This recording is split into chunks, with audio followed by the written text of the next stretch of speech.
Welcome to episode 8 of the White Whale Marketing Podcast, also known as the WWM Pod. I'm Chris, and I'm here with Haral today. Unfortunately, some of the other team members couldn't join us. AJ's still playing soccer in university, and he got a little banged up, but that's okay. We'll do his talking points for him. As always, we're in collaboration with the Sport Marketeer. I should go this way. The Sport Marketeer.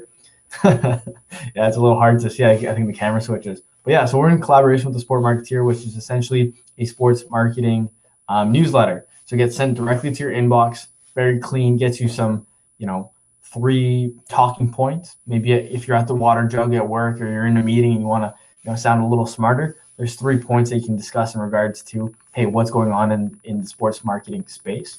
So you can subscribe. The link is in the description of this video. And yeah, you can read and also just hear our points here that we discussed with this podcast. And, I wouldn't be doing my job if I didn't pump the company merch. You can get this at whitewhalemarketing.com or whitewhalemarketing.shop, I should say. Nice little champion raincoat. It's great stuff. Just check it out. And yeah, let's get into today's topics. As always, there's 3 topics we're going to be discussing. The first one being the U.S. Open, Wrexham AFC, I believe, which is in Wales. And the last but not least, we're all certified lover boys, at least Haral and I are at heart. And that's the big news right now. Drake released an album, but he was also collaborating with Monday Night Football with NFL season starting. So that's something interesting that we can talk about as well. So we can mix it up so it's not always just soccer, right? That's what we've been talking a lot about the last few weeks. So soccer again here today too, now that I noticed. But yeah, so let's get into it. The first topic at hand will be in regards to the tennis tournament, the U.S. Open. Huge news, especially for us in Canada here. We had some, young stars making a little dent in the space, right? So we had, Leylah Fernandez and Felix Auger-Aliassime, and I believe they're both under 19, if I'm not mistaken, right? So huge budding stars, and it's very interesting because as we were discussing in our group chat here, these are 2 athletes, right? Where, yeah, maybe they can become promising stars and stay at those ranks for years on end, or this could be their top echelon, right, that they ever reach. So it's just crazy to think that, hey, it can be in a quick little GIF here that they gain all this following or they have all this notoriety, and maybe they weren't expecting it, right, or they weren't prepared for it. So that's where the talking point I want to get into in regards to that topic. We've always, in the last few weeks, we've talked about, hey, what's the aftermath or what's the impact of the MLB doing this or esports. I want to talk about what happens before, right? So a big thing, especially with these tennis players, how can you prepare yourself for that moment, right? So whether it's college athletes, tennis players, X, Y, Z, what can you do before you blow up, whether in regards to your performance, even just in regards to your brand, just to kind of get ready for that. So I guess the basic question, Haral, that I'll put to you is, what would you do if you were a professional tennis player? Let's say you're 18, you're coming onto the scene. What would you do to get started in regards to setting up your brand properly in case you just rocket out of nowhere? Well, that's crazy. First, I'd pinch myself to make sure I wasn't dreaming, but clearly I am. Let's just maybe take a look at some of the budding stars right now, right? Felix, who is actually 21 but close enough to under 18. My bad. It was Fernandez under 19. It's all good. And then Emma Raducanu, who actually won the U.S. Open and became one of the first British women to win a Grand Slam in a while, was actually born in Toronto. So there's a lot of Canadian content up there, and especially the women's tennis tour as well as the men's tennis tour. Just want to give a big shout out there, obviously, because we love our Canadian athletes, especially the young ones. And I guess what I would say is, in order to get myself set, I would look up to my idols and my mentors, the people who are kind of right in front of me and in the position that I want to be in.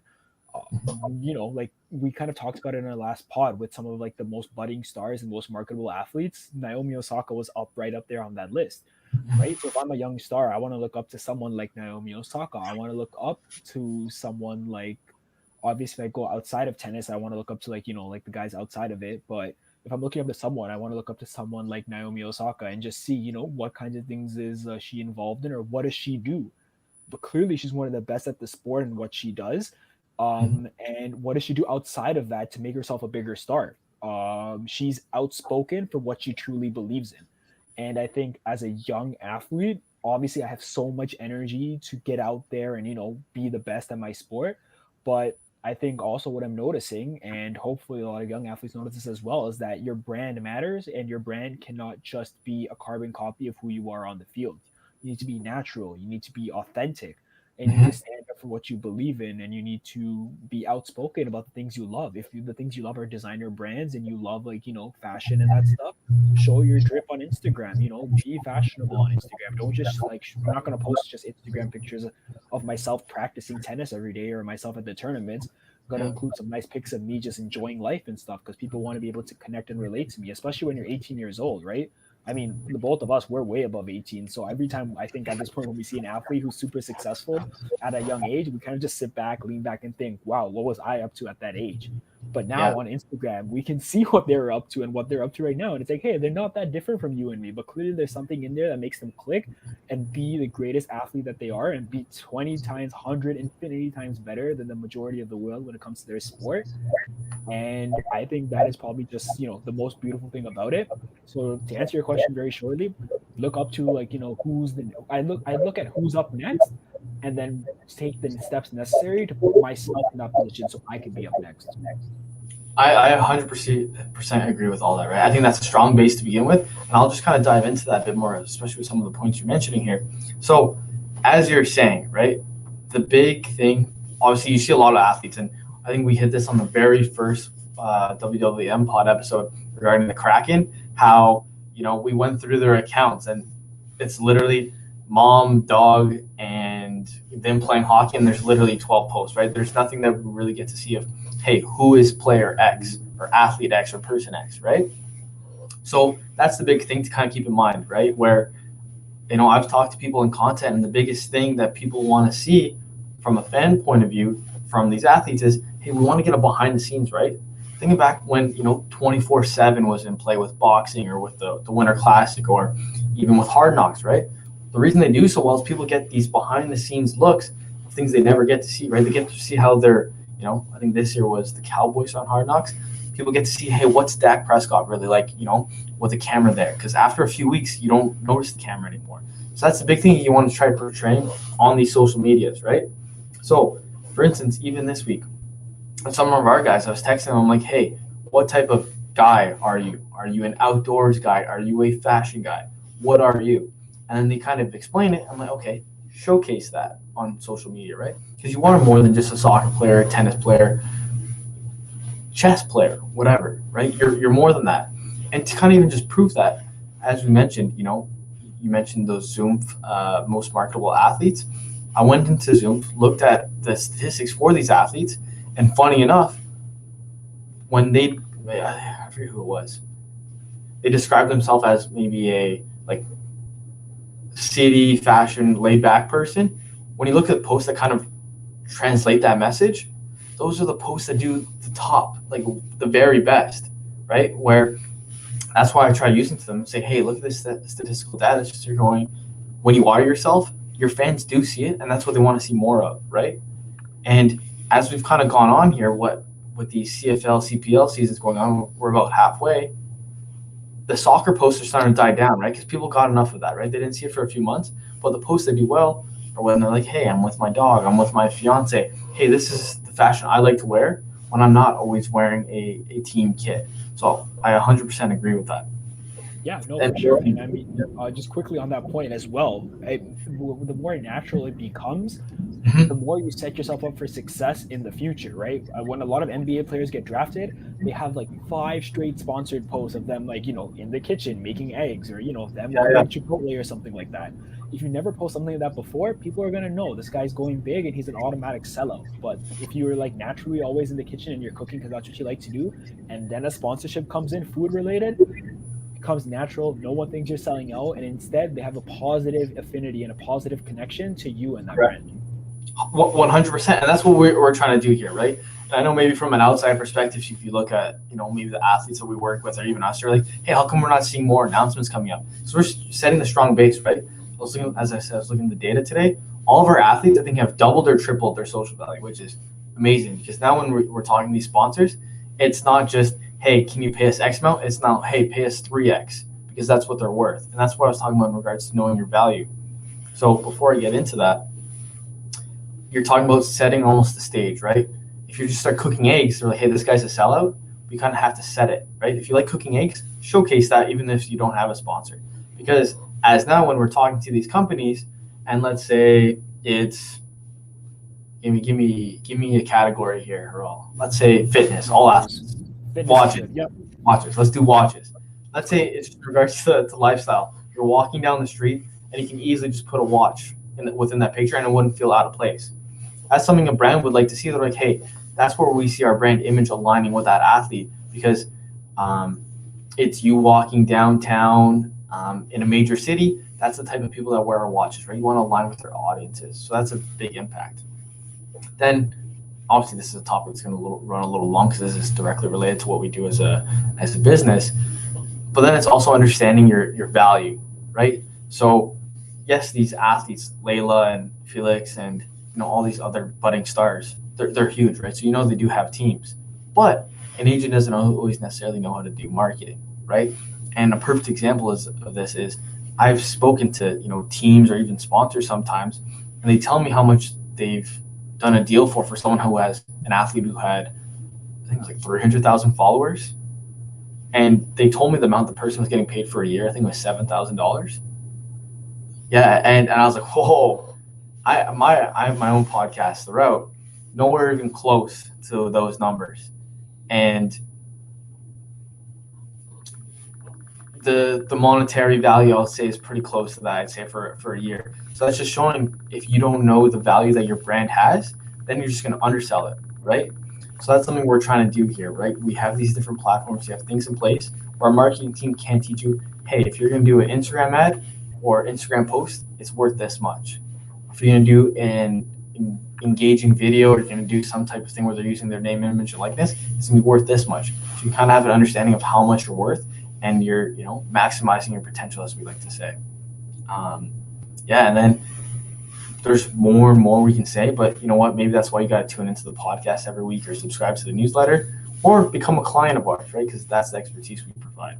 But those are some things that I thought of when I was looking at these huge athletes, right, where they're now becoming, invitees to the Met Gala, one of these huge events that a lot of people have eyes on, or even just, I feel like every Canadian press is, doing a story on them of some type, or even radio shows are talking about them. So when people do go and look to see, hey, who is this athlete, and they go to your Instagram, like Haral said, make sure your story is being told, right? Oh, you're like dogs, you like traveling, you like cooking, showcase that. So people get to know, and then maybe sponsors will come to you and be like, hey, can we do something? So I completely agree with that. And now with that, the next topic, I'm just reading something here because obviously our compadre AJ is a little hurt, so I'm just going to read his topic here. So it's in regards to Wrexham FC. If you don't know who that is yet, it is a Wales professional soccer team, football team if you're in the UK, I guess. And they were recently purchased by famous comedians Ryan Reynolds and Rob McElhenney. So I'm sure everyone knows those two, big comedians. And it's a Wales-based team, non-league team in Wales last year, and they're trying to kind of bring them up. It's almost similar to, what's that show called on Netflix? Ted Lasso mixed with Sunderland Till I Die, right? Where it's clubs that kind of got relegated and they're trying to work their way up. And then Ted Lasso as well, where it's maybe an American coming involved to a European club and trying to, make their impact, or UK team and make their impact. Okay. And the topic that AJ wanted to talk about here is Wrexham is going to be the first team ever in FIFA, the video game FIFA 22. It's coming out in short order here. That is a non-league team. Essentially meaning if they weren't in the thing last year and now they all of a sudden get purchased by, Rob and Ryan, why do you think they're in the game now, right? So they're getting some huge sponsors. I know I saw an article last week where TikTok is now their jersey sponsors, and they're I believe in part of the purchase of the team, they're going to do a Netflix series, something like Sunderland Till I Die. They're going to kind of showcase the behind the scenes and like we're talking about with Hard Knocks and that type of style of video. So the question that AJ set out here, I know that's kind of all over the topic here, but we'll kind of bring it back when we start discussing it, is what is your opinion regarding celebrities getting involved in pro sports? And is it fair for FIFA to add Wrexham just because of their famous owners? Yeah, straight up. I think it's perfectly fine. I mean, this is the type of stuff that viral content is made for. The amount of FIFA streaming is obviously off the charts. If you guys check out White Whale Marketing on Twitch, you'll know how big FIFA is. We love FIFA over here. So shout out FIFA Mondays and Andrea. Shout out FIFA Mondays right there. But yeah, I mean, like, these people who dedicate their lives to such a big video game, and like millions of players out there on Football Ultimate Team and stuff. Like, sure, it's a meme. It's not PSG. It's not Manchester United. But just for that one time, every streamer is going to play Wrexham one time. They're going to have to play as it just because that's the content the audience is going to want to see. A team bought by Ryan Reynolds. You see TikTok on their jersey right there too. You're hitting all the points of viral content right there. FIFA, TikTok, and Ryan Reynolds. That's like the big three right there. So I think in terms of a promotion strategy, like, it's great. And I think at the end of the day, EA stands for, electronic arts. And I think with sports, especially professional sports, it's all about art. It's about entertainment. And, their tagline is it's in the game. And so for a lot of people who just love, like, seeing these fun stories and stuff, the biggest way for Wrexham FC to be more sustainable, other than, scrolling through Twitter every like 2 months and seeing Ryan Reynolds talk about it or an article talking about it, is it being in the game. So if Wrexham's in the game, like, there's the chances there for the team to achieve success. And I think, as a team that's not in the league, you've got to get creative. You've got to work hard.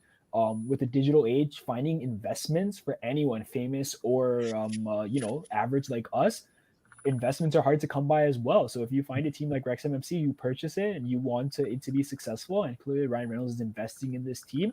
He's putting in the work. His team behind the scenes is putting in the work to, elevate the brand. And I think that's just, it ticks off all the boxes. So I'm not a huge fan of Wrexham FC yet, but I know with FIFA included in there, with the more steps they take to make some more digital engagement with fans, it's going to be hard to not fall in love with a story like that. Yeah, no, I have a similar opinion to you, but maybe some things I differ. I'm all for them being within FIFA, to answer AJ's first question, because like you said, that's how fandoms are initiated, right?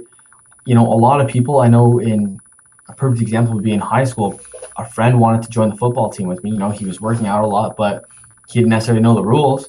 So how did I teach him football? He came over and we played Madden, right? So that's how he became a fan of football, through the game. And that's the same thing as well, where you can say for FIFA, where, hey, maybe someone who's like, hey, I want to get into soccer more. I don't really know any teams, but they're a big fan of, Deadpool, or I don't even know what other movies he's in off the top of my head at the moment. The Proposal, great movie. But, maybe that's the first jersey or team they say. They're like, oh, I actually know that club. Let me play it. And that's kind of getting them more engaged with the sport. So I'm all for that, getting engaged with the sport. And then in regards to the deals or the side things that come along with having these celebrity owners, I think it's a positive and the negative, because let's go on the positive side first. So the positive is, sports are essentially media corporations now, right? They're selling TV rights, media rights. They're doing, content on YouTube, right? They're essentially just, showcasing media and the different ways that they can utilize it. So with that, when you can bring someone in from the entertainment space or the media space, that's a huge advantage, right? Because that's why these big brands like TikTok are like, hey, yeah, we want to partner with someone because we know that we'll be successful because this person has had success in that space that you're trying to maximize, right? So that makes sense. But then from the negative standpoint, I'll use the example of tequila or alcohol as general. Name a alcohol now that isn't attached to a celebrity, or name a celebrity that isn't trying to start their own, tequila, rum, whiskey, whatever, right? So I think that's when the point where I view alcohol getting oversaturated, where the impact of an influencer or celebrity isn't necessarily there anymore because it's so oversaturated. Like, yeah, okay, that's Conor McGregor, that's Ryan Reynolds, that's Justin Timberlake, that's Kendall Jenner's alcohol. It's not necessarily pulling you to go buy that alcohol over the other one much more now.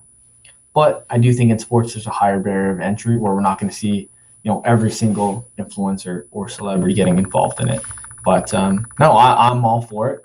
Personally, a friend of mine and myself, the goal one day when we get close to retirement is to buy a League Three team in France or something like that. So I'd kind of do something similar where I'd push the media angle of, hey, I show the behind the scenes, or let's make this more than just a club on the field. So I'm all for that. Any Yeah, thoughts on that? no, I think you raised some good points there and stuff. And at the end of the day, I think it's a great example you brought up, especially with the alcohol brands and stuff. And I think that's what I mean. That's what separates the good from the great, and the great from the better, and the better from the best. Whoever is like that first mover who really goes in and makes a splash, you're gonna have people pile on and stuff. Everyone's gonna want to buy a sports team now in soccer. They're gonna try to get it in FIFA and stuff. But after the fifth, sixth, or seventh team, it's not fun anymore. It's not exciting and it's not refreshing. And for fans, especially now on social media and stuff, we need new, we need fresh, we need trends.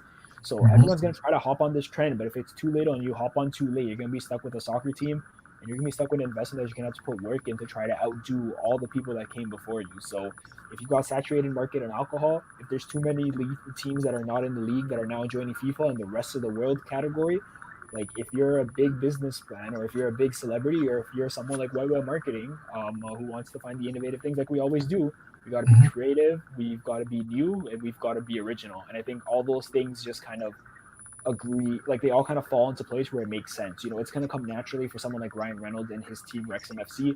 It's not going to be something that's forced for sure. And I know, the crowds in Europe are obviously very loyal, and I assume Wales is no different. So Yeah. the loyalty behind Wrexham FC or Wrexham FC is definitely going to be something exciting to watch for sure and follow along, because between European soccer at the Champions League level, international soccer with the FIFA World Cup coming up, and obviously the MLS over here for us in Canada and the United States, you don't really hear about the Welsh League that much.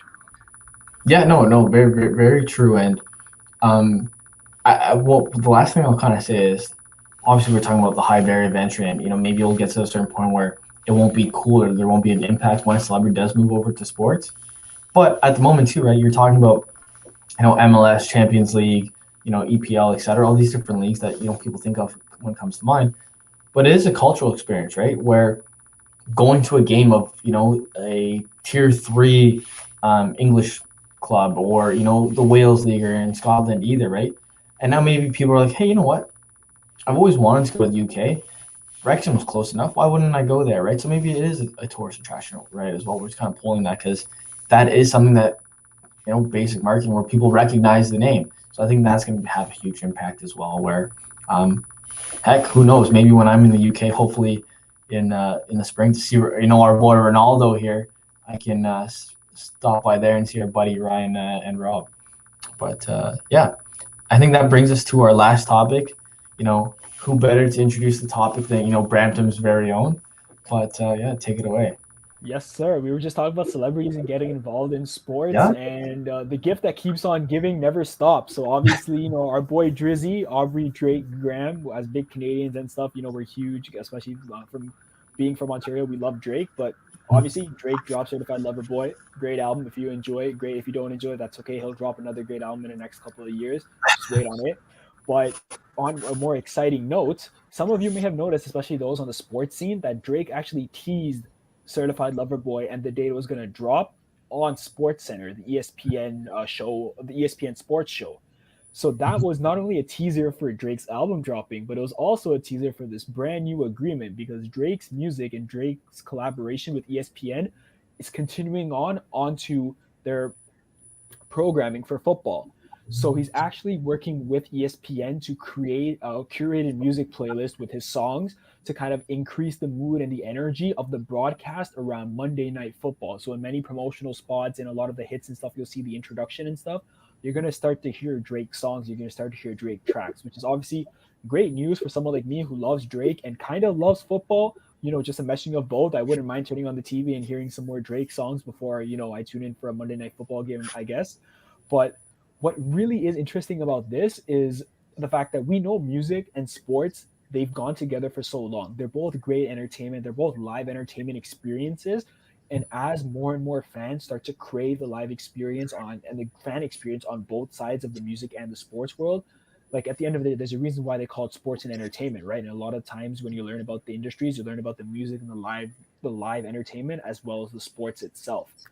My question about this topic, though, and where I want this discussion to go for the last 5 minutes is, where does it stop? How far is this going to go? We've seen, musicians collaborate. They like rappers will drop collabs all the time with like lyrics about, like Tyler Hero, for example. That was a song by Jack Harlow, talking about Devin Booker and songs. Drake's collaborating with a big media organization now to curate playlists. Jay-Z did that for 2K. Chris, what's next? How much more can we like? Let's go bigger and better. Let's get creative here. How far can music and sports and the lovely like relationship between the two? How far can it get, and how bigger can it get for the fan experience? Yeah, that's a great question because it kind of like reminds me back to last summer, right? So I was working at Atletico before White Whale Marketing, and as I like to describe myself, I like to think of myself as a big idea guy. I'm like, hey, how can we do things a little differently, right? So we can stand out. Having a new brand in a new league as well. And one of the ideas I had, and I was reaching out to, I forget what radio station it was, DJs in Ottawa that kind of knew these local talent, was, hey, let's get local Ottawa talent and then let's partner with them. So when we create content, the background music or the soundtrack for the content we use is local Ottawa talent, and we're kind of basically elevating each other. Because I think that's something that you're seeing on TikTok now with these new platforms is that's how artists now, or even other brands, you can even maybe use athletes like, Chase Claypool. He's become a household name because of TikTok, right? So it's how these entertainers, and that includes athletes, they're using these new platforms to push their agenda. But a way that teams and even musicians can even maximize that is working together, right? So by doing that, there's going to be more listens, right? So then you have everyone, let's say the Canucks in the background, right? You have these Canucks jerseys. The Canucks partner with who's someone from Vancouver? I don't know off the top of my head. An artist. I want to say Mariana's Trench. Oh yeah, let's do it. So let's say if not, who cares? But Mariana's Trench partners with Vancouver Canucks. So when they put it on their platforms, obviously fans of Mariana's Trench are going to see that. But then let's say the Canucks release a hype video and they use Mariana's Trench music, their fandom is going to hear it as well, right? So then you're starting to intertwine and bridge the gap between those two fandoms, and you're introducing your brand to these new audiences. So I think that's something that's interesting, that even a White Whale Marketing down the line, that's something that, you hear to hear first. I'd like to be partnering with musicians for our athletes' content, or even just soundtracks or anything like that. But I love it personally, right? It's giving you a proper experience, but it's not just constantly, look, I love Carrie Underwood, Mike Fisher's wife from a good old Ottawa Senator here. But how many times have I heard the Sunday football song, right? So, or Thursday, whatever it was. I think it's very interesting. I think the point where it will get too much, which is the question you asked, is kind of similar to the topics we were just touching on with Wrexham. It's when it becomes oversaturated, right? It's when every single network has some type of deal now, right? Where, hey, maybe Drake's doing football with ESPN, and then Kanye is going to do, I don't know, NBA basketball on TNT, and then you're going to have Justin Bieber or Shawn Mendes on Hockey Night in Canada. Yeah, it's going to be so cool. But then what happens when it's going to be all these different athletes everywhere? And like you're saying, it loses its what was the word used? I don't know. Let's say touch, right? It doesn't have that notoriety or that cool experience anymore. Like everyone's doing. That's the way our generation and the people we live with now is. We want something fresh, right? So. I think it's interesting. I think it's a cool way to provide an experience, and that's what we're all about now. And there's something else I wanted to touch on there. Don't remember, but no, I think it's interesting. What do you think about it? I know you're kind of introducing the topic, but what are your thoughts on it? Like you said, Chris, you're a big ideas guy, and that's why I wanted to pose the question. I just wanted to hear some big ideas from the big boss himself, but I guess that's the thing, right? Fun fact, Mariana's Trench is from Vancouver. I got that right. So shout out Mariana's Trench. Love your music. But it's like, sorry? They're watching. Hopefully. But yeah, I guess it's one of those things where like we have like musicians being global ambassadors. You know, we have athletes tying themselves to music, right? Damian Lillard dropping tracks, Lonzo Ball dropping tracks, Drake being the global ambassador of the Raptors. I guess the biggest question is, and where it can get bigger and where it should get bigger, is how do you leverage it in a situation where it's not the most seamless fit? Rap, hip hop, and basketball go together like it's nothing. Football starting to make a step into hip hop now because it's very popular and it fits their demographic, so it makes sense. We were just talking about the Vancouver Canucks, right? And hockey seems like the hardest one to tap into because of a lot of different reasons and underlying kind of like I guess conservative values within like the demographic of it. You know, being the traditional hockey guy, you know, kind of stick to being business first, business last. It's all about the game on the ice and nothing else matters. But if you're like the MLB as well, if you want to survive and if you want to become a professional source of entertainment within a sports franchise, like I don't know if the answer, I don't want the answer to always be hip hop, even though I love hip hop, but you know, we need to see like pop stars starting to like, you know, collaborate with teams at a bigger stage. We need to see leagues like the NHL and the MLB start to take more strides to include music and include like, you know, the great affinity that comes with collaborating with musicians into their leagues. Give it some new life, give it some new fans, connect with the next generation better.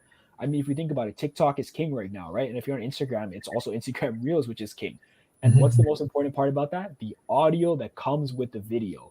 You can't just have sounds of sports anymore. You can't just have guys screaming at each other for passing the ball to each other and then scoring and cheering to make it count. The soundtrack behind it matters. And if you can connect music and infuse it better into your brand, whether it's through collaborations, through partnerships, elevating it to like, you know, think of something that's better. The Vegas Golden Knights had Imagine Dragons perform before one of their games during the playoffs. That stuff is electric. That stuff people will die for. You're getting a concert and a hockey game together. That's the step. That's an example of a brand taking it to the next level. So it's about just making those strides, getting better and better, and getting bigger and bigger with it. Up to the point where, you know, like for example, if all goes well, Drake wearing a Leafs jersey should be a regular thing. That Oh, I would don't know be about that. Leafs.